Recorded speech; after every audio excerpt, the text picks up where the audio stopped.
दोस्तों, एक बार गौतम बुद्ध से उनके एक शिष्य ने पूछा, गुरुजी, कृपया हमें बताएं कि कर्म क्या है। गौतम बुद्ध ने अपने शिष्य से कहा कि कर्म को समझने के लिए मैं तुम्हें एक कहानी सुनाता हूँ। इस कहानी से तुम समझ जाओगे कि कर्म क्या है। अब गौतम बुद्ध कहानी सुनाते हैं। बुलंद शहर का राजा घोड़े पर बैठकर अपने राज्य का भ्रमण कर रहा था। चारों तरफ भ्रमण करने के बाद वह एक दुकान के सामने आकर रुक गया।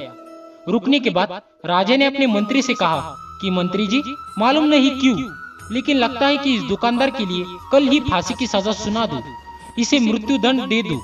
मंत्री राजा से इसका कारण पूछ पाते इससे पहले राजा आगे बढ़ गए। मंत्री ने इस बात का कारण पता करने के लिए अगली सुबह भेष बदली और आम जनता का रूप लेकर दुकानदार के पास जा पहुंचा। दुकानदार चंदन की लकड़ी बेचने का काम किया करता था। मंत्री ने दुकानदार से पूछा कि उसका काम कैसा चल रहा है। तब दुकानदार ने बताया कि उसका बहुत बुरा हाल है।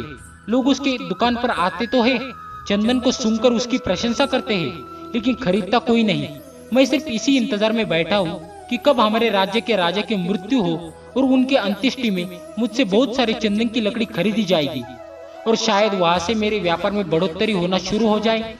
मंत्री को सारी बात समझ आ गई कि यही वह नकारात्मक विचार है जिसने राजा के मन को भी नकारात्मक किया। वह मंत्री बहुत बुद्धिमान था। उसने सोचा कि मैं आपसे थोड़ी चंदन की लकड़ियां खरीदना चाहता हूँ। यह सुनकर दुकानदार भी बहुत खुश हुआ और उसने सोचा कि चलो कुछ तो बिका। उसने चंदन की लकड़ी को कागज से लपेटा और अच्छी तरह पैकिंग करके वह लकड़ी मंत्री को दे दी। मंत्री अगली सुबह चंदन की लकड़ी लेकर राजा के दरबार में पहुंचे और राजा से कहा, महाराज, वह जो दुकानदार है उसने आपके लिए तोहफे के रूप में चंदन की लकड़ी भेजी है। यह सुनते ही राजा बहुत खुश हुए और मन ही मन सोचने लगे कि मैं बेकार में उस दुकानदार के बारे में गलत बातें सोचा करता था। उसने चंदन की लकड़ी को हाथ में लिया। उसमें बहुत ही अच्छी सुगंध आ रही थी। राजा को इससे बहुत ही खुशी हुई और उसने दुकानदार के लिए मंत्री के हाथों सोने के सिक्के भिजवाए। उसी आम जनता का रूप लेकर मंत्री अगले दिन सोने के सिक्के के साथ दुकानदार के पास पहुंचा। दुकानदार बहुत खुश हुआ और उसने सोचा कि मैं राजा के लिए कितनी गलत बातें सोचा करता था। राजा तो बड़े ही दयालु है। ये कहानी जब खत्म हुई तब गौतम बुद्ध ने अपने शिष्य से पूछा कि अब आप बताएं कि कर्म क्या है। शिष्य ने उत्तर देते हुए कहा कि शब्द ही हमारे कर्म है। हम जो काम कर रहे हैं वही हमारे कर्म है। जो हमारी भावना है वही हमारे कर्म है।